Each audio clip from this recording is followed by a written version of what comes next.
नमस्कार, good evening. आप देख रहे हैं म्यूचुअल फंड्स, हमारा वीकली शो जिसमें हम चर्चा करते हैं म्यूचुअल फंड बाजार पर, साथ ही आपके सवालों के जवाब भी हम लेते हैं शो में। आज आपके सवालों के जवाब देने के लिए हमारे एक्सपर्ट हैं हर्षवर्धन रुंगटा सिक्योरिटीज के CFP। हर्ष, बहुत बहुत स्वागत है आपका। चलिए शुरुआत करते हैं शो की, लेकिन पहले आपको बता दें कैसे अपने सवाल आपको इस शो में भेजने हैं। हमारा ईमेल आईडी नोट करें। आपको अपना सवाल भेजने के लिए fund@zenetwork.com पर अपना सवाल भेजना होगा। अपना पोर्टफोलियो आप हमारे साथ शेयर कर सकते हैं। अपना फोन नंबर जरूर लिखें, साथ ही SMS करने के लिए फंड हमारा कोड लिखे अपने नाम के साथ अपना सवाल 57575 पर भेज सकते हैं। शुरुआत करेंगे आज के सवाल जवाब के सिलसिले की। पहला सवाल ईमेल के जरिए हमने शामिल किया है। गगनदीप जी का सवाल है ये, और इन्होंने एक पर्टिकुलर फंड पर राय मांगी है, SBI टैक्स गेन। ऐसा इन्होंने लिखा है कि 5 साल से मैं इस फंड के डिविडेंड ऑप्शन में निवेशित हूं, अब फिलहाल क्या करना चाहिए क्योंकि लॉक इन इसका पूरा हो चुका है। हर्षवर्धन, इस पर्टिकुलर फंड का अगर हम परफॉर्मेंस की बात करें वो कैसा रहा है, साथ ही डिविडेंड ऑप्शन में रहे हैं तो जाहिर है कि NAV पर भी उसका फर्क पड़ा होगा। आगे अब क्या करना चाहिए, इसका परफॉर्मेंस आप कैसे रेट करेंगे?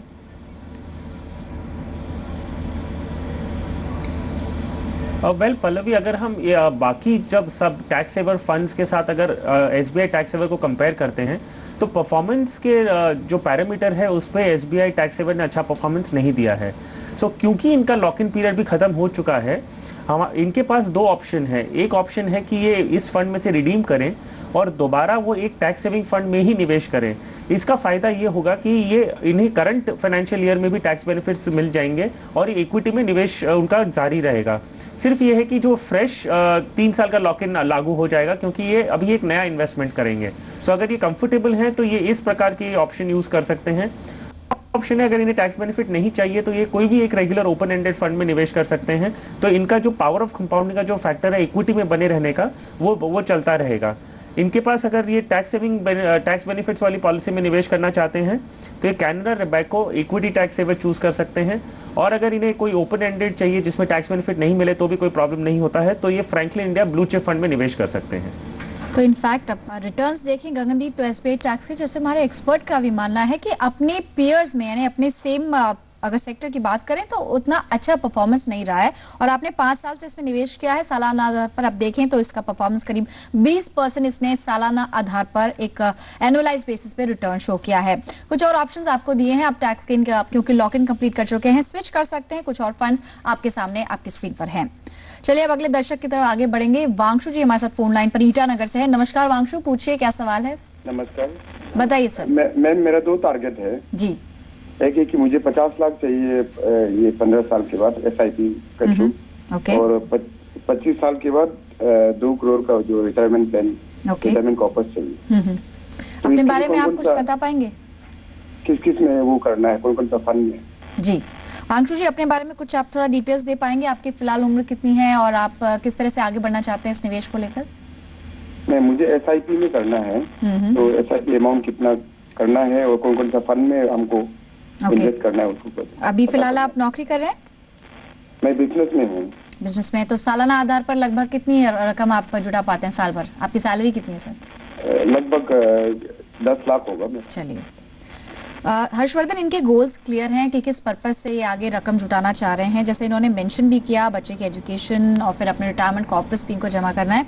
गोल्स सेट हैं, किस तरह से आगे बढ़े? SIP के लिए कौन से फंड्स आप इनको सजेस्ट करेंगे?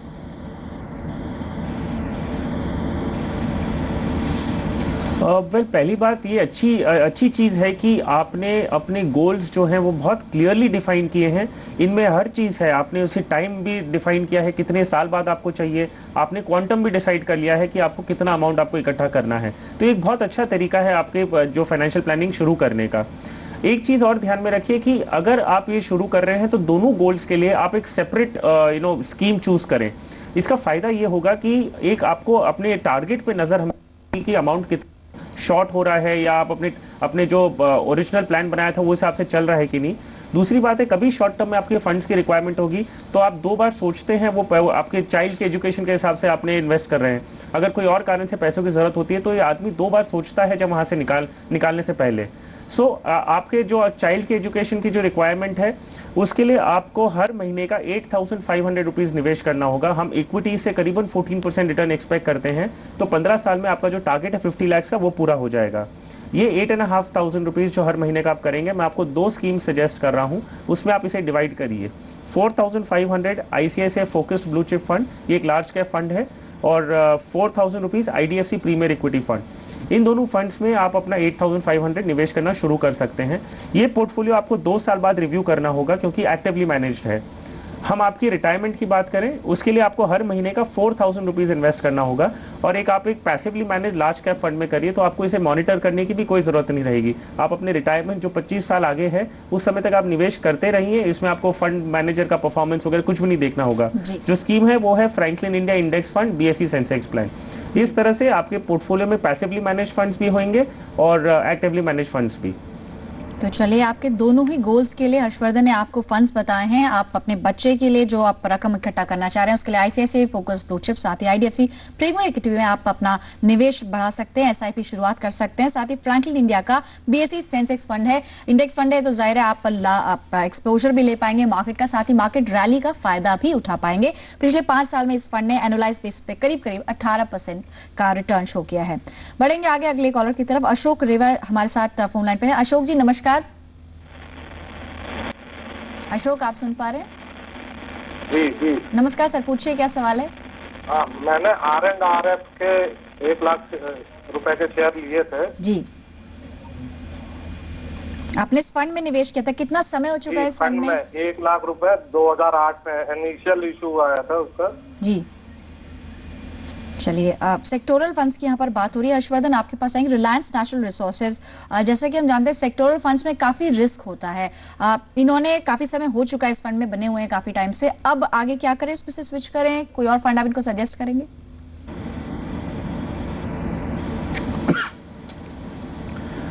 वेल अशोक जी, रिलायंस नेचुरल रिसोर्सेज फंड जो है वो बहुत फैन फेयर में लॉन्च हुआ था। रिलायंस जभी भी कोई भी नया फंड ऑफर लेके आते हैं, काफ़ी एक्साइटमेंट उसके इशू के आसपास रहती है। सो आपने अगर वो यूफोरिया के अंडर में इन्वेस्ट किया था तो ये डेफिनेटली एक फंड का परफॉर्मेंस अच्छा नहीं देखा है। फंड हाउस ने खुद रिकग्नाइज किया है और ये स्कीम को अभी मर्ज कर दिया गया है रिलायंस विजन फंड के साथ। ये चीज़ हुई थी 7 सितंबर 2013 से। सो अभी जो आपका निवेश है वो है रिलायंस विजन फंड में, ना कि आपका रिलायंस नेचुरल रिसोर्सेज फंड में।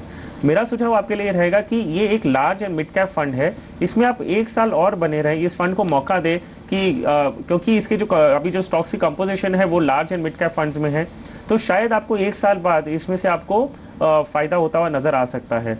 अगर हम टैक्सेशन पॉइंट ऑफ व्यू से भी देखें तो आपका, हालांकि ये स्कीम्स मर्ज हुई हैं, लेकिन इनकम टैक्स के पर्पस के हिसाब से आपने रिलायंस नेचुरल रिसोर्सेज फंड में से रिडीम किया है और विजन ने निवेश किया है, तो आपका जो भी शॉर्ट टर्म या लॉन्ग टर्म कैपिटल गेन्स होता है या लॉस होता है वो एक अपने आप में कैलकुलेट होता है। और अभी जो आप इन्वेस्ट कर रहे हैं रिलायंस विजन फंड में 7 सितंबर ऑनवर्ड्स, तब वो उसका जो होल्डिंग पीरियड है अभी से कैलकुलेट होना चालू होगा। सो मेरा सुझाव ये रहेगा कि सितंबर 2014 तक आप इस फंड में बने रहें, उसके बाद डिसीजन लेके आपको आगे रहना है कि आपको उसमें से रिडीम कर लेना है। तो चलिए अशोक जी, आपके लिए हर्षवर्धन ने कुछ और ऑल्टरनेटिव्स भी सजेस्ट किया, उन पर आप जरा गौर कर सकते हैं। बेहतर लार्ज कैप फंड्स हैं। अभी शो में शुरुआत में भी हमने ICICI फोकस ब्लू चिप, साथ ही फ्रैंकलिन ब्लू चिप की बात की थी। अच्छा परफॉर्मेंस इनका रहा है, वेल परफॉर्मिंग फंड्स हैं, क्योंकि आपके फंड है उसका परफॉर्मेंस भी उतना अच्छा नहीं रहा, और साथ ही कंपनी की तरफ से कुछ कदम उठाए गए हैं, रिलायंस विजन में वो मर्ज कर दिया गया है। फिलहाल एक ब्रेक के लिए रुकेंगे, लेकिन काफी सारे सवाल हैं जिन्हें हम शामिल करेंगे, जल्द लौटते हैं।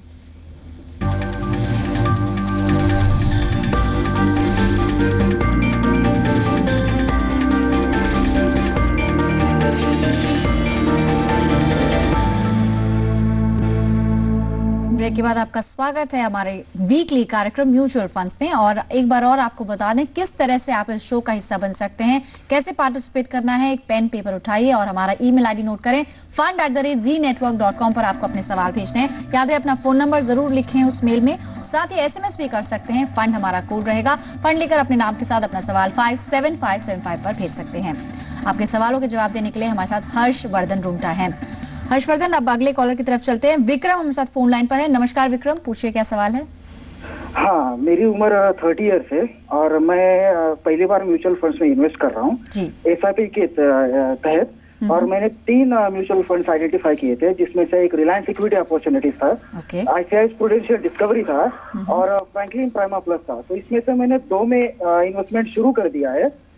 मंथली मैं 2,000 रुपए उसमें इन्वेस्ट कर रहा हूँ। तो मुझे ये पूछना था कि ये जो दो म्यूचुअल फंड्स मैंने आइडेंटिफाई किए इन्वेस्ट करने के लिए, वो मुझे अच्छे रिटर्न देंगे या नहीं देंगे? ओके विक्रम, आपसे थोड़ा जानना चाहेंगे, आपने किस बेसिस पे इन फंड्स को चुना? मतलब थोड़ी इंटरनेट पे रिसर्च करी या प्रोग्राम? नहीं, मैंने आप ही का प्रोग्राम देखा था कि पिछले 5 सालों का जो रिटर्न है वो जो भी सजेस्ट किया था एक्सपर्ट्स ने, तो उस बेसिस पे मैंने ये 2 फंड्स आइडेंटिफाई किए। और क्या नजरिया है, कितने सालों के लिए आपने SIP स्टार्ट किए? हाँ, मैं लॉन्ग टर्म फोरकास्टिंग कर रहा हूँ थोड़ा सा, maybe up to 7 to 9 years। तो चलिए लॉन्ग टर्म का नजरिया रखते हैं विक्रम। हर्षवर्धन, आपकी क्या राय है इन फंड्स पर जो इन्होंने चुन लिए हैं? इक्विटी अपॉर्चुनिटीज जैसे इन्होंने बताया रिलायंस का, साथ ही ICICI डिस्कवरी और साथ ही एक और फंड का इन्होंने नाम लिया फ्रैंकलिन प्राइमर प्लस। इन फंड से कैसा रिटर्न ये एक्सपेक्ट करें? हालांकि हम हमेशा म्यूचुअल फंड्स के इस कार्यक्रम में बताते हैं कि म्यूचुअल फंड्स में गारंटीड तो नहीं है रिटर्न्स, लेकिन जो हिस्टोरिक रिटर्न है उसको देखते हुए अगर चुनाव करें तो कितनी उचित है ये रणनीति?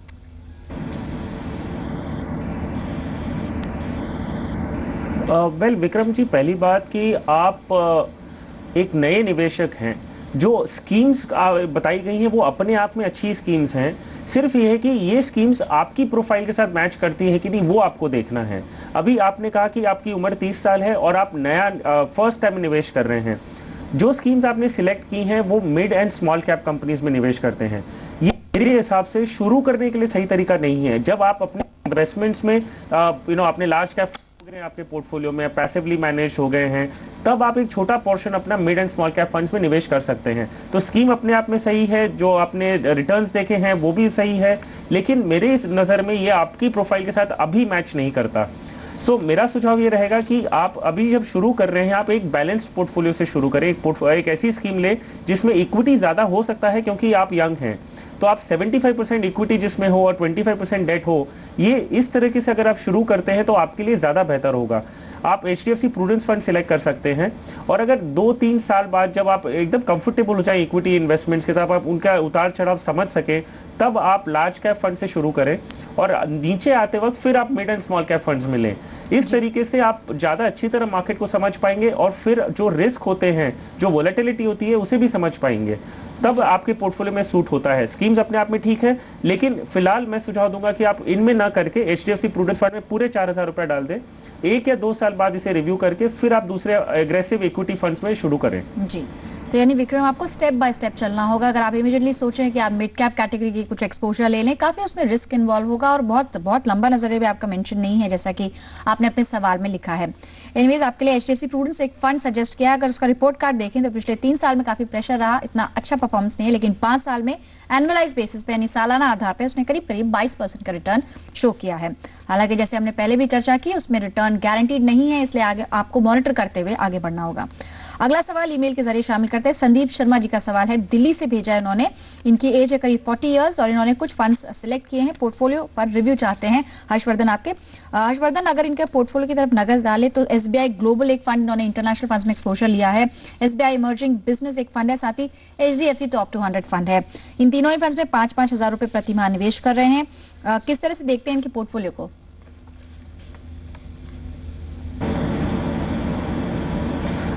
वेल पल्लवी, अगर हम देखें तो ये सारे फंड्स जो हैं वो एक्टिवली मैनेज्ड हैं। इनमें mid and small cap funds भी हैं।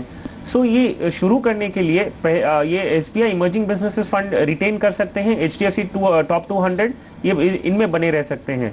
जो SBI ग्लोबल फंड है, इसमें ये SIP बंद कर दें।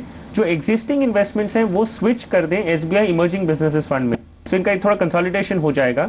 और जो 5000 रुपए वो निवेश कर रहे थे वो SBI ग्लोबल में ना करके ये एक passively manage large cap fund ले। हमने इंडेक्स फंड की बात की है, तो ये Franklin India index fund BSE में निवेश कर सकते हैं। तो इनका पोर्टफोलियो में लार्ज कैप हो जाएंगे जो पैसिवली मैनेज्ड हैं। अब इनके पास एक इमर्जिंग बिजनेसेस फंड है SBI का, जो एक mid and small cap fund है। तो इस प्रकार, और टॉप 200 ये एक large and mid cap fund है। तो इस प्रकार ज्यादा बैलेंस रहेगा, जो इनके पोर्टफोलियो में कंपैरेटिवली थोड़ा ज्यादा स्टेबिलिटी देगा। हर्ष, 1 मिनट आपको रोकना चाहेंगे। संदीप हमारे साथ फोन लाइन पर अब जुड़ गए हैं। संदीप, एक्सपर्ट आपके पोर्टफोलियो पर राय दे रहे थे, लेकिन मैं आपसे जानना चाह रही हूँ, इससे पहले एक्सपर्ट से पूछें, आपने जो फंड्स शॉर्टलिस्ट किए, आपका इसमें सिलेक्शन का क्राइटेरिया क्या रहा है और आप कितने समय के लिए इसमें आगे बढ़ना चाह रहे हैं? एक्चुअली मैंने थोड़ा एग्रेसिव फंड चुने थे और HDFC टॉप 200 स्टेबिलिटी के लिए चुना था, बट वो मेरा पर्पस उसने सॉल्व नहीं किया। HDFC 200 that is giving a negative return. Other जो फंड है वो बढ़िया परफॉर्म कर रहे हैं उससे कंपैरेटिवली एचडीएफसी टॉप 200 से। कितना टाइम हो चुका है आपको संदीप इसमें? 3 साल हो गए जी मुझे दोनों फंड्स में। But not very satisfied performance को देखते हुए? हाँ, एचडीएफसी टॉप 200 से मैं सेटिस्फाई नहीं हूँ, बाकी एसबीआई ग्लोबल ठीक है और इमर्जिंग बिजनेस भी ठीक ठाक है। ओके, चलिए आपका नजरिया आपने बताया, कितने समय तक और इसमें बने रहना चाहते हैं? हाँ, और मैं 2-1 साल और बना रह सकता हूँ दोनों फंड में, तीनों फंड। हर्षवर्धन, संदीप ने जैसे बोला ऑलरेडी इनको 3 साल हुए हैं, 3 साल और इसमें डाल सकते हैं, लेकिन आपको क्या लगता है जो ये फंड्स है और in looking at there performances, और क्योंकि हम लॉन्ग टर्म की बात करते हैं म्यूचुअल फंड्स शो पर, क्या इनको नजरिया थोड़ा बढ़ाना चाहिए? और एचडीएफसी टॉप 200 से बिल्कुल भी ये खुश नहीं है, लेकिन नेगेटिव रिटर्न इनको मिला है, क्या उससे कंप्लीटली स्विच कर जाए?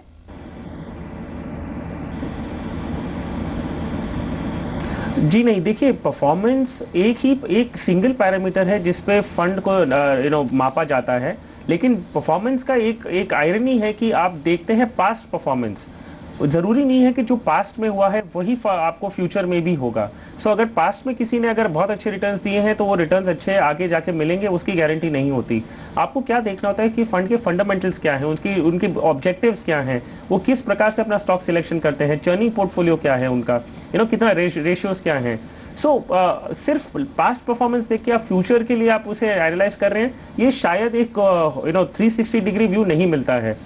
मेरा सुझाव इनके लिए रहेगा कि ये इमर्जिंग बिजनेसेस फंड में बने रहें, वो अच्छा फंड है, उनकी जो ऑब्जेक्टिव्स हैं, उनकी जो स्ट्रैटेजीज हैं, हमने फंड मैनेजर्स का इंटरेक्ट किया है, हम समझे हैं। आप एचडीएफसी टॉप 200 में भी बने रह सकते हैं। एक पीरियड था जब वो बहुत अच्छा परफॉर्म कर रहा था, तो तब आपने पास्ट परफॉर्मेंस देख के उसमें निवेश किया, और अभी पास्ट परफॉर्मेंस उसका नेगेटिव में जा रहा है क्योंकि आप लास्ट 1 ईयर का रिटर्न्स देख रहे हैं। लेकिन आप इनमें बने रहें, ग्लोबल एसबीआई ग्लोबल से आप स्विच करके एसबीआई इमर्जिंग बिजनेसेस में ले लें, और जो 5000 आप एसबीआई ग्लोबल में कर रहे थे वो आप एक इंडेक्स फंड में निवेश करें, वो आपके लिए एक ज़्यादा बेटर स्ट्रैटेजी होगी। तो संदीप, एक एडिशन आपके पोर्टफोलियो में यहाँ पर किया है हर्षवर्धन ने, फ्रैंकलिन बीएसई सेंसेक्स, इसको आप ऐड कर सकते हैं अपने पोर्टफोलियो में। हमारे एक्सपर्ट की तरफ से इसको एक थम्स अप है। फिलहाल एक ब्रेक के लिए रुकेंगे, कुछ और सवाल हैं जिन्हें शामिल करेंगे, जल्द लौटते हैं।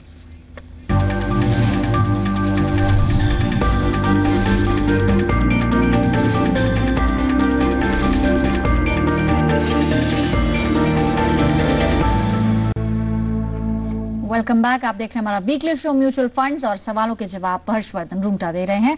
अगले दर्शक हमारे साथ फोन लाइन पर हैं, पवित्र गुप्ता उत्तराखंड से। नमस्कार पवित्र, पूछिए अपना सवाल। पवित्र, आप सुन पा रहे हैं? पवित्र से संपर्क टूट गया है, लेकिन उन्होंने सवाल ईमेल से भी शेयर किया था। हर्षवर्धन, क्विकली इनके पोर्टफोलियो को देखते हैं। HDFC equity, HDFC balance, 2 funds इन्होंने चूज किए, 3 साल हो चुके हैं, 15 साल के लिए चले थे आगे, लेकिन रिटर्न्स को देखकर शायद ये भी थोड़े से परेशान है, कंसर्न है इनका कि आगे इसमें कंटिन्यू करें या नहीं। 15 साल के लिए फंड्स कैसे हैं? हालांकि पूरे शो पर ही हमने डिस्कस किया आज के हिस्टोरिकल रिटर्न्स सिर्फ एक मापदंड नहीं हो सकता, उसके फंडामेंटल्स भी हमें देखना जरूरी होगा। आप दोनों ही फंड्स पर अपनी क्या राय रखते हैं?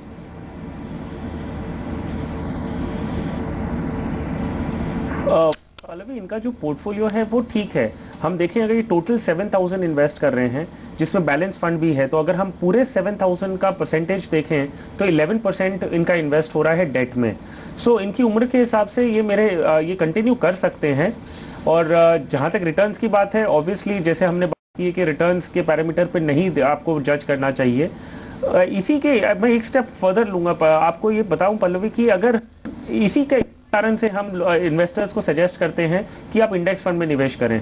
आपको इक्विटी रिलेटेड रिटर्न्स आपको इंडेक्स फंड से मिलते रहेंगे। आपको फंड मैनेजर इंडिविजुअली क्या कर रहे हैं, कौन सी स्कीम बेहतर है, ये सब ट्रैक करने की जरूरत नहीं होती। अगर आप इंडेक्स फंड में निवेश कर रहे हैं, अगर मार्केट में जो भी रिटर्न्स मिलेगा वो आपको मिल रहा है, आप जो है करीबन 17% सिंस इंसेप्शन।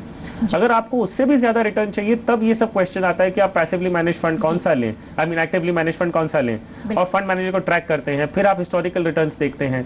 तो ये सब अगर किसी को भी अवॉइड करना है तो सिंपल है, इक्विटीज में अगर निवेश करना है तो इंडेक्स फंड में कर दें।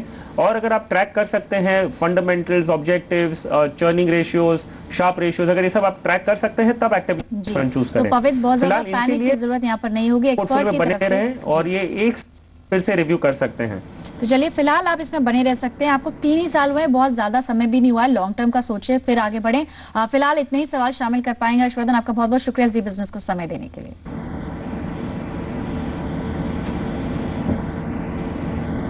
और अपने दर्शकों को बता दें कैसे आपको अपने सवाल भेजने हैं इस कार्यक्रम में। fund@znetwork.com हमारा ईमेल आईडी से नोट करें, अपना पोर्टफोलियो हमें मेल कर सकते हैं, साथ ही हमें SMS भी कर सकते हैं। फंड लिख के अपना नाम लिख के अपना सवाल 57575 पर भेजना होगा। फिलहाल आज के कार्यक्रम से बस इतना ही, हमें दीजिए इजाजत, नमस्कार।